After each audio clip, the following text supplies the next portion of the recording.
The morning sunlight spilled across my office, glinting off the glass awards and the sleek mahogany desk that now defined my life.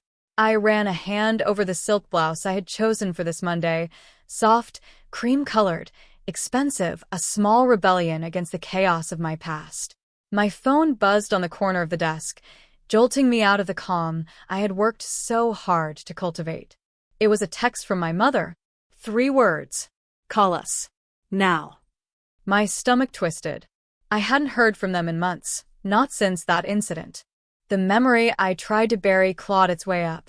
My sister, only 16, recklessly letting the mare bolt, the vet rushing in, the smell of antiseptic mixing with hay, and the figure of my father shaking his head in disbelief. And me, sending that $2,300 bill, knowing it would fracture us further. I leaned back in my chair, letting the city hum beneath the floor-to-ceiling windows fill the silence. My hands, perfectly manicured, trembled ever so slightly. Pride, fear, and a strange, bitter satisfaction twisted together inside me. I had built this life in fragments, hiding the full story from everyone, keeping the victories small and secret, protecting myself from the judgment I knew would come if they ever saw. And now, with one simple message, the past had caught up. My heart raced, my mind spinning through possibilities, apology, blame, confrontation. But beneath it all, a quiet voice whispered, this time, I was ready. I was 19 when everything fell apart. The smell of hay, the metallic tang of panic, and the sound of my sister's terrified voice replayed in my mind every time I closed my eyes. It had been my responsibility to keep the mare, Silver Mist, safe, but my sister had begged to ride her. I hesitated, warning her about her lack of experience, but she brushed me off with that reckless grin that used to make my heart ache with exasperation. And then the chaos. The horse bolted, hooves pounding the dirt, nostrils flaring, and for a terrifying moment, I thought we had lost her. My sister screamed, wide-eyed and shaking, and I ran as fast as I could, heart hammering. The vet arrived minutes later, but the damage, a deep cut along Silver Mist's flank, was done. I remember standing there, the bill in my hand, every nerve on fire, every instinct screaming that someone had to take responsibility. I sent it. $2,300. My sister's tearful apologies didn't matter. My parents didn't understand why I would punish her. Their anger was immediate, sharp, cutting deeper than any physical wound. How could you? My mother had whispered through gritted teeth. You're tearing the family apart. I felt the sting of betrayal like a slap across my face. All my careful attempts to protect, to teach responsibility, to keep our family safe, were dismissed. The lump in my throat made it hard to breathe. My hands shook uncontrollably as I packed my things into a small duffel bag. I left that night, tears blurring the hallway light, with only one piece of advice tucked into my wallet, my grandmother's words, never let anyone else define your worth. Your choices matter more than their opinions. I took a deep breath, clutching that advice like a talisman. The door clicked shut behind me, the first real act of independence I had ever taken. I didn't know where I was going, or how I would survive, but I knew I couldn't stay in a place that punished accountability and rewarded recklessness. That night, I made a silent vow. I would build a life they couldn't ignore, a life entirely my own. I landed in Chicago with nothing but a duffel bag, my grandmother's advice tucked in my wallet, and a determination that felt almost reckless. The city was loud, chaotic, and entirely indifferent to the struggles of a 19-year-old girl who had just been disowned. But somehow, in that noise, I felt freedom for the first time, freedom to prove I could thrive on my own terms. I took the first job I could find, assistant at a small equestrian supply company. Long hours, men who underestimated me, the endless hum of packing tape and cardboard. It wasn't glamorous, but I soaked it all up. Every rejection, every small failure, felt like fuel. I learned to navigate the subtle sexism that floated like a cloud over every meeting, every client interaction. I learned to speak confidently, to negotiate fiercely, to make my presence felt without raising my voice. It was there I met Ms. Evelyn, a former equestrian champion turned business consultant. She saw something in me, the fire I had tried to hide from my family, and took me under her wing. "Talent like yours doesn't wait for permission," she told me one evening as we watched the sun sink behind the skyline. "It's yours. Claim it." I held those words in my chest as I worked late nights, studying marketing, bookkeeping, and client management, slowly piecing together skills I hadn't thought I'd need. The wins were small at first. A client remembered my name, a shipment arrived on time, a contract renewed. But each one built momentum, and eventually, I started taking freelance clients on the side. My own small projects grew, the numbers climbing slowly but surely. I rented a tiny loft, decorated it with thrifted finds and a few sentimental pieces, a picture of silver mist, a notebook filled with my grandmother's handwritten advice. Those quiet victories became my anchor. By my 24th birthday, I had my first major client, a high-end equestrian brand willing to invest in my marketing plan. That day, as I watched the deposit hit my account, I felt something I hadn't felt in years: control. The same hands that had trembled with fear and frustration now moved with precision and confidence.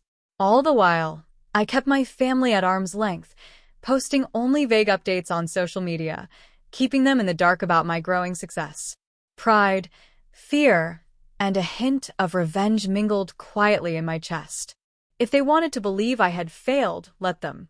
The life I was building was mine, and it was unstoppable. I often caught myself smiling quietly at small reminders of the past: a polished horseshoe on my desk, the smell of leather from a newly arrived saddle, the sunlight hitting the city's streets in just the right way. Each was a reminder. I had survived, I had grown, and I had built a world in which I was no longer invisible. The day they walked into my office, I almost didn't recognize them.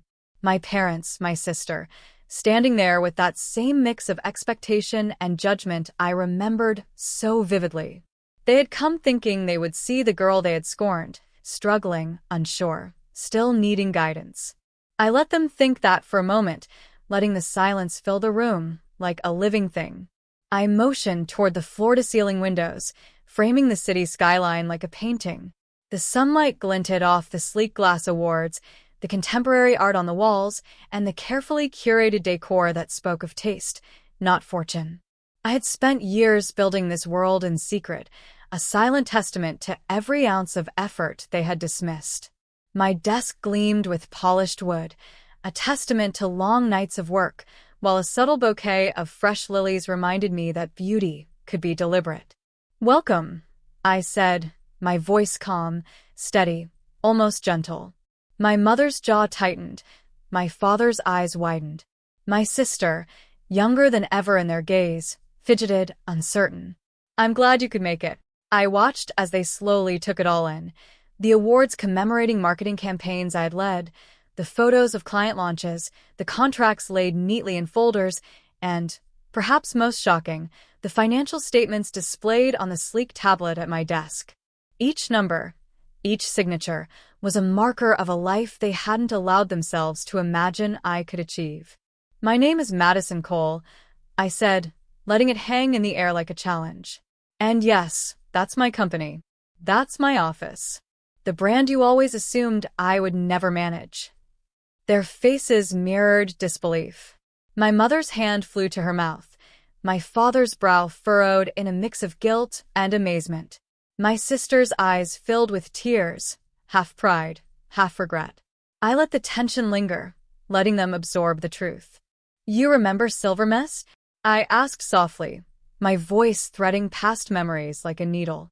"I took responsibility. I sent the bill. You didn't understand why. I understand now. Some lessons are learned the hard way." I saw it then. The flicker of shame, the sting of recognition that they had underestimated me, that their assumptions had been wrong. "I've built something," I continued, voice firm now, resonating in the high-ceilinged office. "Something that's mine. I didn't need approval. I didn't need anyone to save me, and I certainly didn't need anyone to take responsibility for my life." They looked around again, hesitation and awe written on every feature. My sister reached for my hand, but I didn't pull away. I just let her gesture hang there, tentative. I had no intention of erasing the past, but I wasn't going to let it define the present. For the first time in years, I felt the sweet surge of empowerment. They had walked in expecting a timid girl, and they found a woman who had not only survived but thrived. The balance had shifted, and for the first time, it was entirely, undeniably mine. I let them settle into the reality of the room before I spoke again. The air was thick with tension, but I felt lighter than I had in years. Like the weight of expectation, judgment, and resentment had finally lifted from my shoulders. Now, I held the upper hand, and I intended to use it wisely. "I'm willing to help," I said, letting each word land slowly. Their heads snapped up, disbelief flickering across their faces. I continued, my voice calm but unwavering. "But this time, it comes with conditions. Things have to change, not for me, but for you. And if you can't commit, that's on you." I turned to my sister first, whose eyes were still red from earlier tears. "You're young, and mistakes happen, but recklessness can't be excused forever. I want you to take responsibility for your actions, starting with honesty and accountability. No more hiding, no more blaming others. If you want my support, you need to learn to stand on your own, and I will guide you." My mother blinked rapidly, clutching her purse. "And you, Mom?" I asked, keeping my tone even. "You need to let go of controlling every decision I make. You've tried to define me for too long. If you want a relationship, it has to be based on respect, not judgment or guilt. You will stop undermining me or my choices." My father's expression softened slightly. I understand," he said. But I wasn't finished. "And you, Dad, you've got to stop assuming that love is conditional on success or obedience. If you want to be part of my life, you need to support dreams, even if they're different from your own." I let the room absorb my words, the silence punctuated by the distant hum of the city. Then I pulled out a small, worn notebook from my desk, my grandmother's advice written in flowing cursive. "This is why I survived," I said, letting my fingers trace the edge of the paper. "Not because of anyone else, but because I refuse to let anyone else define my worth. These rules are not punishments. They're the boundaries that keep me safe, and they will guide our relationships moving forward." I paused, studying their faces. A mix of guilt, shame, and tentative hope reflected in their eyes. I could see the beginnings of understanding forming, small cracks in the walls they had built around themselves for decades. "I'm not closing the door," I concluded. "I'm just asking everyone to step inside on my terms. We can rebuild, but only if we respect the life I fought so hard to create, and only if you're willing to grow alongside me." For the first time, I felt a real sense of balance, a power that was both firm and compassionate. The past could no longer control me. I was no longer the girl hiding behind mistakes or fear. I was Madison Cole, unapologetic, independent, and ready to define the future on my own terms. Weeks passed, and change, though slow, began to take root. My sister started taking responsibility for her choices, volunteering at a local stable, and even enrolling in riding classes to better understand the care she had once jeopardized. I watched her from a distance at first, the same mix of pride and cautious hope I had felt when I sent that first vet bill. She was learning what I had learned years ago. Accountability wasn't punishment, it was power. My parents, too, were shifting. My mother stopped offering unsolicited advice, instead asking questions, listening, sometimes pausing to really consider my answers. My father learned to celebrate achievements without expecting perfection, acknowledging that love didn't need a ledger. I noticed the subtle ways they were trying, a kind word, a compliment, a willingness to step back. None of it erased the past, but it was enough to see that growth was possible. Every morning, I would sit at my desk, the sunlight catching the edges of the awards and photographs that chronicled my journey. I kept my grandmother's notebook open, flipping to passages that reminded me of why I had survived and why I had thrived. Her words were a lifeline, a reminder that the choices I made, the boundaries I set, had brought me here, standing tall and whole. Occasionally, my sister would peek over my shoulder as I worked, curious, cautious, learning to respect the space I had carved out for myself. I would smile, a private acknowledgement that the family I had rebuilt wasn't the same as the one I had left behind. It was better, stronger, tempered by honesty and respect. And me? I had finally found peace. The anger, the resentment, the fear, they no longer controlled me. I had learned to protect my heart, my worth, and my dreams. I had become a woman who could face the world unapologetically, who could balance strength with compassion, and who knew that love, when genuine, could thrive within boundaries. I glanced at Silvermist's photo on my desk, the mare who had sparked this journey, and whispered a soft, private acknowledgement. We made it. I leaned back in my chair, letting the city hum beneath me, the future open and unshakable. And in that moment, I realized something I hadn't fully believed until now. I didn't just survive. I thrived.